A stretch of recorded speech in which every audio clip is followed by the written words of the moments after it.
Harassment करना, हर एक को ब्लैकमेल करना, हर एक को टॉर्चर करना।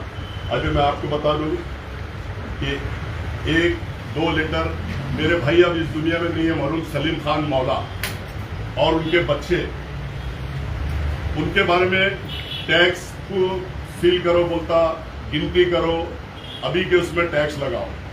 तो मैं ये बताना चाहता हूं कि औरंगाबाद शहर के अंदर 20 से 25% लोगों को टैक्स लगा हुआ नहीं है और 200-300 करोड़ रुपया टैक्स बाकी है, क्योंकि मैं भी पिछले 25 साल से कारपोरेशन में हूँ। कारपोरेशन में हर बार आप देखो प्रोजोन पे कितने करोड़ टैक्स रुका हुआ है, टावरों पे रुका हुआ है, अनेक बड़े बड़े कॉम्प्लेक्स, बड़े बड़े कमर्शियल पे टैक्स रुका हुआ है। लेकिन ये डराने की कोशिश करता है, टॉर्चर करने की कोशिश करता है और ब्लैकमेल करने की कोशिश करता था। अफसर खान सिवाय अल्लाह के किसी के बाप से डरता नहीं। तेरे जैसे कई खासदार, कई आमदार आएंगे चले जाएंगे, लेकिन अफसर खान एक ऐसा पहाड़ है कि जहां बैठा है तेरे जैसे कई तूफान आके टकरा के चले जाएंगे और अफसर खान झांके वहीं रहेगा। अभी मैं आपको बता दूं कि जब 2014 में वो पहली बार आमदार बना, उसकी मंत्रालय से जो पेमेंट मिलती 1 लाख रुपए मिलती। 2017 में उसने जिस घर में वो रह रहा मन्नत, उसको उसने लिया 95 लाख में ऑन रिकॉर्ड, जबकि इसकी कीमत 2 से 2.5 करोड़ रुपया है। ये सिडको N12D सेक्टर इसने बताया 95 लाख रुपए, और घर जब लिया तो उसको लगाया 2 कोटी रुपए, पूरा इंटीरियर डेकोरेटेड करके सारे उसके फर्नीचर ये वो। अब ये 95 लाख रुपए उसने खुद 95 लाख रुपए बता रहा, और जबकि इसकी कीमत 2 से 2.5 करोड़ रुपए वहां के एरिया की है। लेकिन उसने अपने रसूख का इस्तेमाल करके सिडको प्रशासन पे प्रेशर डाल के 95 लाख में रजिस्ट्री करके लिया। तो मैं आप लोगों के माध्यम से शहर को, जिले को, मराठवाड़े को और महाराष्ट्र को ये बताना चाहता हूं कि 2017 में जब उसने पहली बार फॉर्म भरा था, उसके पास फॉर्म भरने के लिए पैसे नहीं थे। हमारे आरिफुल्लाह ने भरा थे फॉर्म के पैसे। तो ये 3 कोटी 3 साल में आई कहां से, जबकि 3 साल में उसकी अगर पेमेंट लगा ले तो 36,000 रुपए होती। उसमें से उसके गाड़ी का भाड़ा, उसका डीजल, उसकी अपनी फैमिली का खर्चा, अब उसको माइनस कर दो 18 लाख रुपए, 18 बचे। तो 18 लाख में बचने के बाद 2017 में वो 3 कोटी की प्रॉपर्टी कैसे लेता और बनाता है। ये पैसा आया कहां से? ये सबको ब्लैकमेल करके, सबको टॉर्चर करके, सबको घुमा के वहां से पैसा आया। ये होगा 1 नंबर मन्नत। अब दूसरा मैं आपको बताने जा रहा हूं, और इतनी भव्य इमारत बनाया, इतना बड़ा मन्नत बनाया, और मैं उसने सिर्फ 25 और 26 में 17 में लिया, 25 और 26 में टैक्स लगाया, और इसका टैक्स कितना है? 4,000 रुपए। कितना? 4,000, जबकि उसको टैक्स लगना चाहिए 20,000 से 25,000। इतना भले मन्नत खड़े किया उसने, 4,000 रुपए और 25 और 26 से भरा, जबकि 17 में लिया उसने, और लोगों को बोलता है कि टैक्स भरो, सील करो। मतलब खासदार और आमदार है, उनको कानून अलग है और सामान्य नागरिक को कानून अलग है। कि ये मैं आप लोगों को बताना चाहता हूं। दूसरा, लतीफ दुर्रानी से जो प्लॉट लिया उसने एफिडेविट करके दिया सिडको को, 2 करोड़ रुपए इसकी कीमत उसने बताया, जिसमें से उसने आरटीजीएस करके दिया पैसे, और इसके साथ एक इम्तियाज जलील, खलील, महबूब जानकर, ये दोनों ने पार्टनरशिप में लिए, जानकर, महबूब जानकर ने। और इसमें ये एफिडेविट दिया उसने कि सिडको के अंदर मेरी कोई प्रॉपर्टी नहीं है, जबकि ऑलरेडी ये मन्नत उसके नाम पे है। और सिडको का नियम ऐसा है कि एक शख्स को एक ही प्रॉपर्टी दी जाती है, एक ही भूखंड दिया जाता है। इसने दिशा भूल करा, तो मैं पूछना चाहता हूं सिडको प्रशासन से, क्या आप इसने फसवनुक करा, एफिडेविट दिया, तो आप गुना दाखिल करेंगे? और अगर गुना दाखिल नहीं करेंगे तो सिडको ऑफिस में बैठ के मैं जाकर गुना दाखिल उसके ऊपर करने लगाऊंगा। और ये जो जितने गेम खेलता है उसको सारा ओपन करने का, एक्सपोज करने का काम आपके माध्यम से अफसर खान करेगा। और तीसरी आपको चीज बता रहा हूं, मन्नत 2 जो उसने बनाया अभी, ये उसके नाम पे नहीं है, जोहरा महबूब जानवेकर, जोरा महबूब जानवेकर, जबकि इस प्लॉट की कीमत है 6 से 7 करोड़ रुपए, और वो खुद बोल रहा कि मैंने इतने 3 लिफ्ट लगाया, यहां से मटेरियल लाया, वहां से, ये इनके नाम पे रहने के बाद प्लॉट नंबर 9 N12D सेक्टर, ये इसके पूरे डॉक्यूमेंट मैंने निकाला, इनके नाम पे उसने रखा। जब उनके नाम पे रखा और 4 से 5 करोड़ रुपए उस पर खर्च कर रहा, तो ये लोगों की दिशा भूल कर रहा, लोगों को बता रहा, और इतना पैसा उसके पास आया कहां से? भारत बनाया और गोर गरीब यतीम यसीर बेस 2 भाग में टैक्स लगाया, एक कमर्शियल एक नॉन रेसिडेंशियल। नॉन रेसिडेंशियल जो टैक्स लगाया वो भरता है, और कमर्शियल को जो टैक्स है 10,15,000 रुपए आज की डेट में भी बाकी है। सारे मैंने रिकॉर्ड निकाला, खुद के घर में अंधेरा और लोगों पे उंगली उठाता, चिराग के नीचे अंधेरा है, पहले वो देख, वो भर, वो क्लियर कर, उसके बाद लोगों पे उंगली उठा। अरे मेरे भाई, मरूं तो इस दुनिया में नहीं है, तू उनके ऊपर ब्लेम कर रहा। टैक्स सब पे रुका हुआ है, हम खा रहे नहीं, डुबा रहे नहीं तेरे जैसा। तूने जैसे 2-2 टैक्स एक ही प्रॉपर्टी को लगाया, नॉन रेसिडेंशियल भर रहा और कमर्शियल 10,15,000। अब रहा सवाल लीज डेट, ये मेरे पास पूरे लीज डेट के डॉक्यूमेंट है। मैंने माहिती के अधिकार में पूरे वक्त सेक्रेटरी को दिया, चेयरमैन को दिया, मिनिस्टर को दिया, सबको दिया कि इसकी लीज खत्म हो चुकी, 3 साल से वहां रह रहे कैसा, ऑफिस चला रहा कैसा उसका, और वहां पर कमर्शियल एक्टिविटीज कर रहा, और वहां पर 20 दुकानें निकल सकती, 10 फ्रंट में और उधर से भी रास्ता है 10 बैक साइड में। तो जैसे कि ये बोलता है कि गोर गरीबों को मिलना चाहिए, अरे तो पहले सबसे पहले तेरा ऑफिस खाली कर, गोर गरीब लोगों को दे, 20 दुकानें वहां निकाल, 20 दुकानें निकाल के गोर गरीब लोग पेट भरेंगे ना। और रहा दुकान, भव्य इमारत बना, जो हमारे मौजन है मस्जिद के, मौलाना है, उन लोगों को दे, और तू सिर्फ जगह दे, बनाने का काम हम लोग सब मिलकर चंदा करके करेंगे। मौलाना लोग हमारी मस्जिद की खिदमत करते, अजान देते, और मौजन लोग, तो ऐसे लोगों को वो प्रॉपर्टी देना चाहिए, इसने खुद ब खुद छोड़ना चाहिए। नहीं तो मैं मुख्यमंत्री से, हमारे वक्त के मिनिस्टर से, चेयरमैन से, सेक्रेटरी से, सबसे गुहार लगाऊंगा। मैंने माहिती के अधिकार में दे दिया कि इसका ऑप्शन करो, ऑप्शन करना चाहिए, और गोर गरीब लोगों को ये जगह मिलना चाहिए। जो ये नाक के जैसा फंग तान के उस जगह पे बैठा, इसकी कोई अथॉरिटी नहीं है, ये इलीगल वहां पे बैठा हुआ है, 3 साल हो गए, लिस्ट खत्म हो गई। ये मैं आप लोगों के माध्यम से पूरे शहर को, जिले को, मराठवाड़े को और महाराष्ट्र को बताना चाहता हूँ।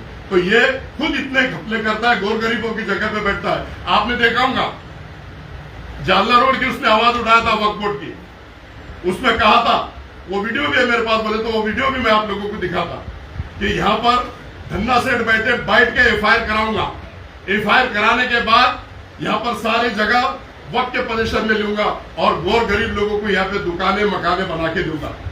आवाज उठाया, बैगा घर में आई, पैसे लिया, खामोश बैठ गया। कोरोना काल था, 26 को उपोषण पे बैठने वाला था, FIR दर्ज कराने वाला था, झूठा मूठा कोरोना हुआ बोल के आइकॉन हॉस्पिटल में एडमिट हो गया। इतना नौटंकी है, इतना नौटंकी करता। आप लोग समझो, शहर के लोग समझो, जिले के लोग समझो, मराठवाड़े के लोग समझो, महाराष्ट्र के लोग समझो, पूरे देश के लोग समझो, इसने इस तरह की हरकतें किया। और अब ऑफिस का हो गया, अब उनके मिसेस के नाम पे दौलताबाद में एक जगह ली आधा एकड़, और दूसरी ली 1 एकड़। अब ये दौलताबाद के अंदर 1 कोटी और 1.5 कोटी, आप लोग भी जाके वहां पर मालूम कर सकते हैं, उसका भाव है। अब ये 1.5 एकड़ मिसेस के नाम पे उसने प्रॉपर्टी लिया, जिसका भाव 1 करोड़ 1.5 करोड़ से है। तो इतना पैसा उसके पास आया कहां से? मेरी अदबन गुजारिश है मुख्यमंत्री साहब से, उप मुख्यमंत्री साहब से और सभी मिनिस्टर साहब से कि इसकी इंक्वायरी होनी चाहिए, डीप तक इसमें ऊपर जाना चाहिए, क्योंकि इतनी अवैध मालमत्ता, इतनी भव्य मालमत्ता ये लेता कहां से? इसकी पेमेंट कितनी है? 1 लाख मैंने आपको बताया, खासदार भी बना तो 1.78 है, 1.78 में 5 साल की कितनी होती है निकाह, और इसकी प्रॉपर्टी कितनी है? तो इसने सब अवैध प्रॉपर्टी बनाया। आप लोगों को मैं बता दूं कि गुटखे का धंधा शहर के अंदर चलता, इसने जाके खुद मारवाड़ी के पास रेड मारा, जबकि इसको कोई राइट्स नहीं है, लेकिन अपने ओहदे का गलत इस्तेमाल करके रेड मारा, उसको अटकाया।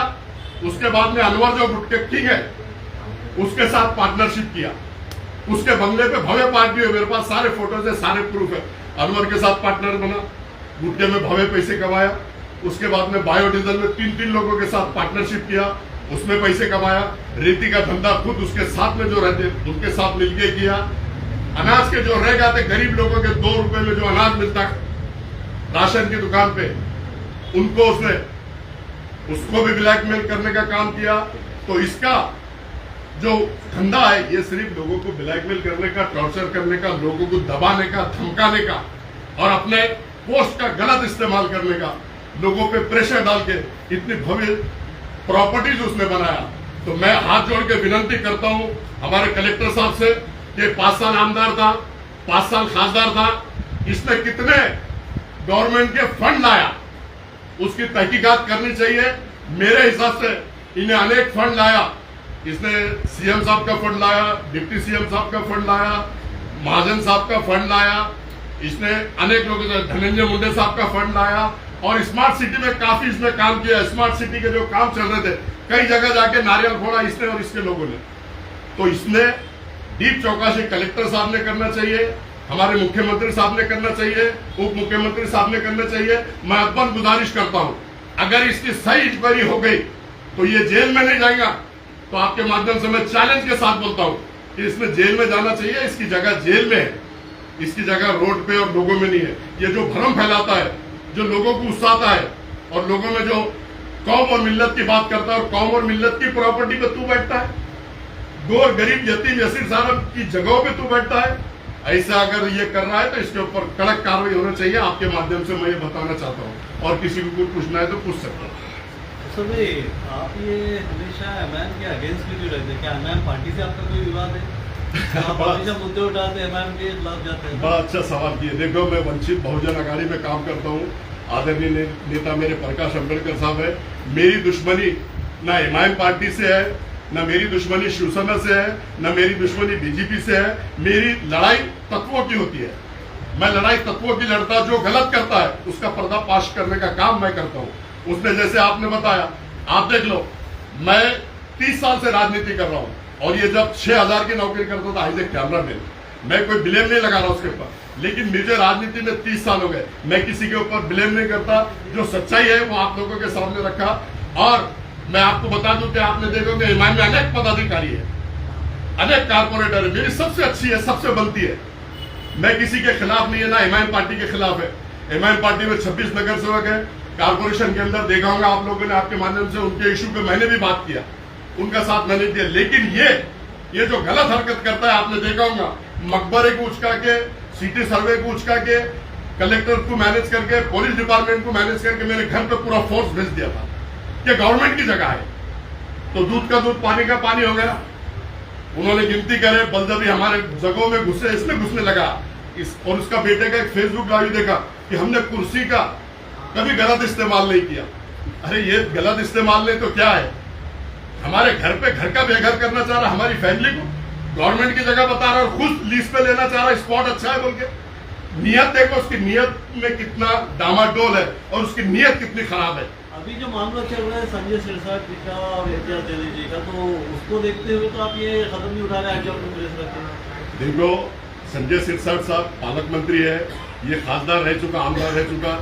मैं इतने बड़े लेवल पे बात नहीं कर रहा। मेरे सामने जो सच्चाई आई वो मैं आप लोगों के सामने रख रहा और मेरे मरूम भाई के बारे में बोल रहा, मेरे भतीजों के बारे में बोल रहा, इसलिए मैं बोल रहा हूँ। और अगर वो उनका भी अगर वो कर रहा तो मैंने तो आपको बोल दिया ब्लैकमेल करता, हर एक का इशू उठाता, हर एक के इशू लाता और ब्लैकमेल करता। अफसर खान 30 साल से कारपोरेशन में राजनीति कर रहा है, 3 बार विरोधी पक्ष नेता है, सभापति है, शहर अध्यक्ष है। लेकिन अफसर खान को आज तक आप बता दो किसी को ब्लैकमेल करा, किसी अधिकारी को ब्लैकमेल करा, किसी की डिस्प्यूट लाइन लिया, कारपोरेशन की जगह लिया, वक्फ बोर्ड की जगह लिया, गुलामी लिख देगा अफसर खान। अफसर खान कभी गलत काम किया नहीं, इसके सारे काम गलत है। ये ब्लैकमेल करने के लिए हर एक की आवाज उठाता और फिर आवाज दबा देता। आप देखो ना, देशी दारू फोड़ा, देशी दारू की आवाज उठाया, 5 लाख रुपए महीना बांध दिया। देशी दारू आज एसी की बन गई वहां पे, जो देशी दारू को तोड़फोड़ करा। वाइन शॉप की आवाज उठाया, उसमें 5 लाख रुपए बांध दिया। आज उसके पैर के नीचे की जमीन खिसक गई।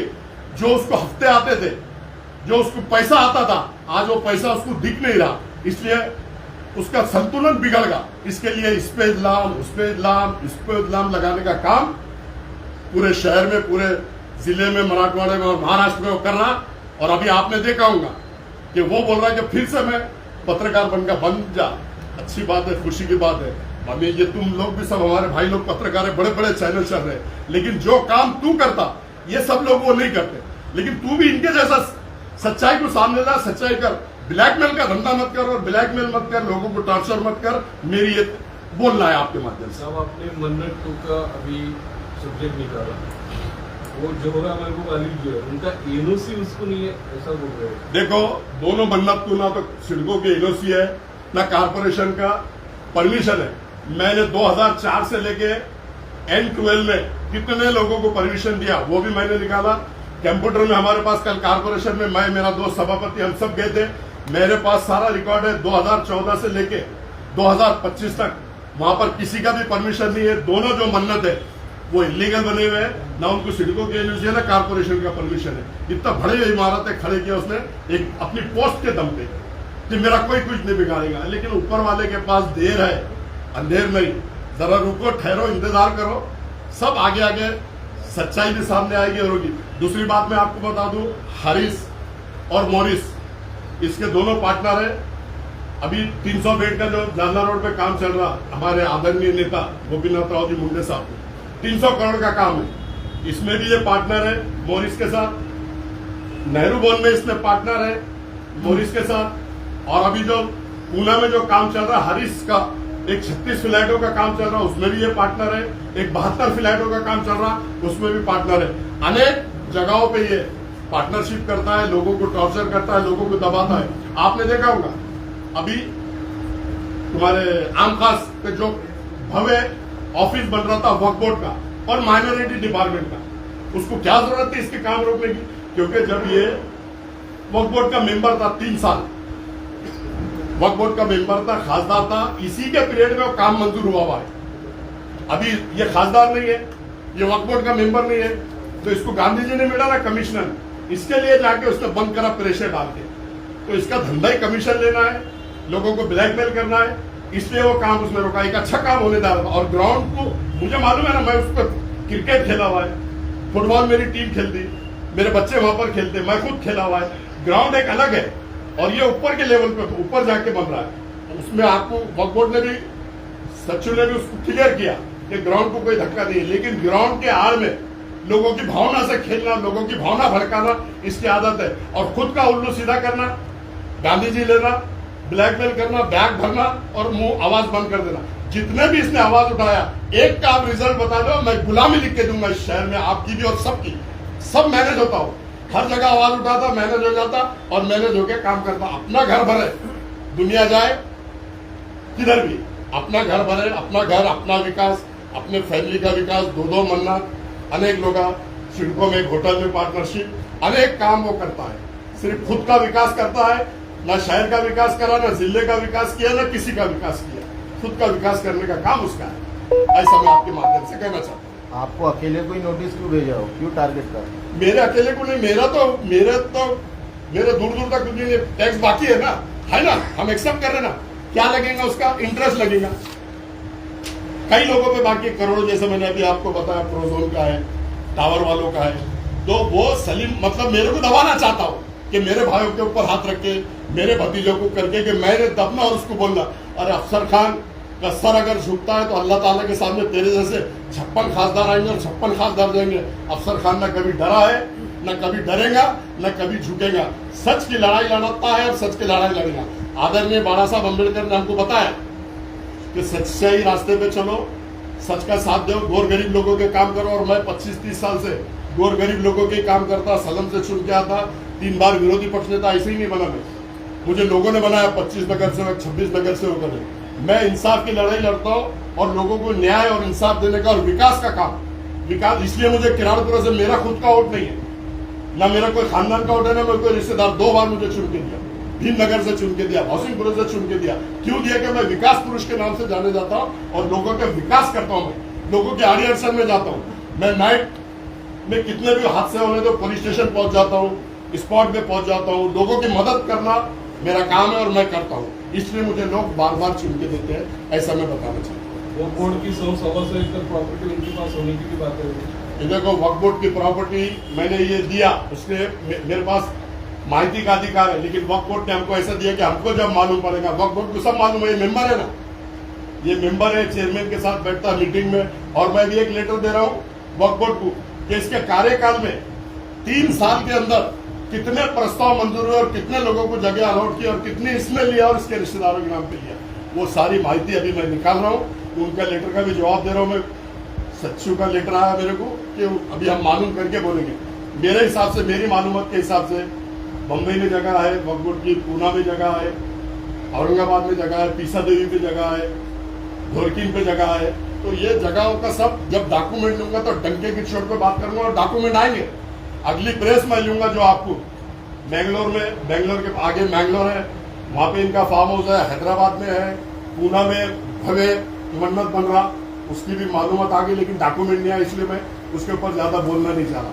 मलाड में ब्रॉडकास्टिंग का ऑफिस बड़ा डाले जा रहा, गोरेगांव में डाला जा रहा, ये सारे डॉक्यूमेंट को मैंने आदमियों को काम को लगाया, क्योंकि मैं किसी को खुद होके छेड़ता नहीं, और मुझे कोई छेड़े उसको मैं छोड़ता नहीं, ये मेरा फंडा है, और मुझे कोई छेड़ा तो मैं उसको छोड़ता नहीं है, स्पष्ट आपके माध्यम से बताना चाहता हूँ। सर, अभी आपने कहा कि इतना बड़ा भ्रष्टाचार से आप आरोप लगा रहे हैं, सारी बात है, आप अकेले एक तरफ है, पूरे शहर में और भी के पार्टी के लीडर है बबड़े, वो एक तरफ शहर में सन्नाटा क्यों, इतना बड़ा प्रकरण सामने आता है, आप क्या समझते हैं, इसके पर क्या कहेंगे, खामोशी क्यों? देखिए, सच्चाई सामने लाने के लिए बहुत बड़ा जिगरा लगता है, और अफसर खान के पास अल्लाह ताला ने वो हिम्मत, वो ताकत और वो जिगरा दिया कि अफसर खान, आपने देखा होगा, मिनिस्टर से भी टकराता, मुख्यमंत्री के भी खिलाफ बोलता, उप मुख्यमंत्री के भी खिलाफ बोलता, और ये गिरे हुए खासदार और आमदार के भी खिलाफ बोलता। जो गलत है उसके खिलाफ मैं बात करता हूँ और हमेशा करते रहूंगा, चाहे इसमें मेरी जान क्यों नहीं जाती। मैं किसी के बाप से डरने वाला नहीं। सर, से पहले हमने कई बार मैं से बातचीत किया हूँ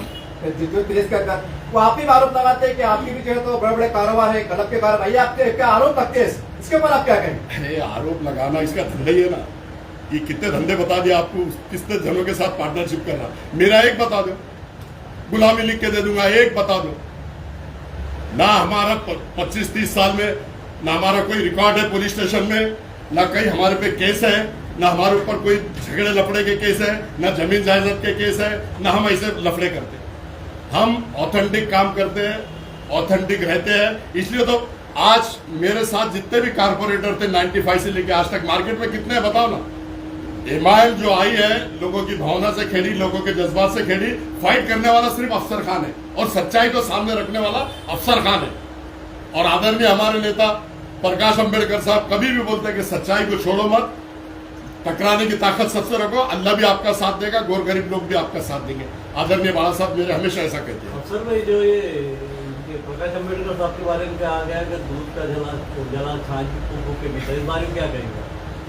आपने देखा होगा, बड़ा अच्छा सवाल है ये। आपने देखा होगा, दूध भी इसने जलाया, छाछ भी इसने पिया। जब ये खासदार चुन के आ गया, बाला साहब अम्बेडकर और पूरा बौद्ध समाज ने इसको साथ दिया, 1,40,000 वोट देकर इसको खासदार बनाया। और जब आमदार का टाइम आया, जब 20 से 25-30 आमदार चुनकर आ सकते थे महाराष्ट्र के अंदर, वंचित बहुजन आघाड़ी और एमआईएम के, खुद यूटी इसने तोड़ा, जग जाहिर है। बीजेपी से पैसा लेके यूटी इसने तोड़ा, और यूटी तोड़ने वाला ये जला हुआ दूध भी इसने पिया, छाछ भी फूक फूक के इसने पिया, और यूटी भी इसने तोड़ा, ये जग जाहिर है।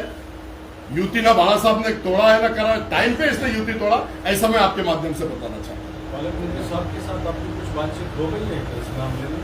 देखो, पालक मंत्री साहब से अगर मेरा कोई काम होगा, वो शहर के पालक मंत्री है, मैं उनके पास जाऊंगा। इस मामले में ना मेरी उनसे कोई बात हुई, ना मैं उनसे कोई बात करा। मैं जब मेरा अगर कोई काम रहेगा, अभी मेरा कोई काम है नहीं, पालक मंत्री साहब के भी पास मैं जा सकता हूँ, मुख्यमंत्री साहब के पास भी मैं जा सकता, उप मुख्यमंत्री साहब के पास भी मैं जाता, मैं एक सामान्य नागरिक ये सब लेकर के पालक मंत्री बताऊंगा ना। या प्रेस में मैंने बोल दिया, अगर वो मुझे बोलते हैं क्या क्या है बताओ, तो मैं बताऊंगा। कब जाएंगे उनको मिलने? मैं नहीं जाऊंगा, उन्होंने मुझे बुलाना चाहिए, मैं क्यों जाऊँ? ये उनको जाकर के तो संवैधानिक पद पर बैठे, मैं मुख्यमंत्री साहब के पास जाने वाला हूँ। उप मुख्यमंत्री तो ऑलरेडी है रौतर के जिले, पालक मंत्री साहब है, पालक मंत्री साहब अगर मुझे बुलाते हैं, मुझे कॉल करते हैं, तो आई एम रेडी, मैं जाऊंगा, कोई बात नहीं। क्योंकि इसका भ्रष्टाचार ओपन करना पालक मंत्री साहब का भी काम है, सीएम साहब का भी काम है, डिप्टी सीएम साहब का भी काम है। मैं हर जगह फाइट और मैं ऑथेंटिक बात कर रहा हूँ, मैं कोई हवा में बात नहीं कर रहा, सारे डॉक्यूमेंट के साथ बात कर रहा हूँ। और अगले सारे डॉक्यूमेंट उसके काफी डॉक्यूमेंट्स 8-10 दिन में आ रहे हैं, फिर 8-10 दिन में आप लोगों को बुलाऊंगा, दावत दूंगा और फिर उसका बहुत बड़ा भ्रष्टाचार ओपन करूंगा, ऐसा मैं आपके माध्यम से करूंगा। तुमची भूमिका आहे की अफसर खानची भूमिका आहे की वंचित बहुजन आघाडी? हे बघा, वंचित बहुजन आघाडीचीच भूमिका, अफसर खान वंचित बहुजन आघाडीचा सिपाही आहे, बाळासाहेबांचा सिपाही है, प्रकाश आंबेडकर साहब की भूमिका मैं लेकर ही सामने आता हूँ, लोगों के सामने जाता हूँ। वंचित बहुजन आघाड़ी की ये पूरी भूमिका है, पूरी वंचित बहुजन आघाड़ी, बाला साहब का हाथ मेरे सर पे है, मेरे साथ है। मैं वंचित बहुजन आघाड़ी का ही काम करता हूँ और वंचित बहुजन आघाड़ी का सिपाही हूँ और बाला साहब का सिपाही हूँ, ऐसा आपके माध्यम से। प्रॉपर्टी की इंक्वायरी किसने किसने करना चाहिए इनके लीगल? ये देखो, जो प्रॉपर्टी की कार्रवाई है मैं ये मुख्यमंत्री को दूंगा, उप मुख्यमंत्री को दूंगा, पालक मंत्री अगर बोलते हैं तो उनको दूंगा, कलेक्टर को दूंगा और जितने उसने 10 साल में काम किया है उसकी भी इंक्वायरी लगाऊंगा, ऐसा मैं आपके माध्यम से करूंगा।